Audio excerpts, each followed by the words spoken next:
Hello everyone and welcome back to another video. Today we're going to see how to screen mirror your iPhone into your Roku TV. So first thing first, open the control center by swiping down on your iPhone. Tap Screen Mirroring. This is the button within two overlapping rectangles.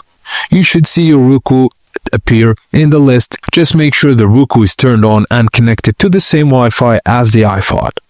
A digit for AirPlay code will appear on your Roku screen. Just type that same code on your iPhone and tap OK. Your iPhone screen will now appear on your Roku. Anything you do on your phone will show on the TV instantly.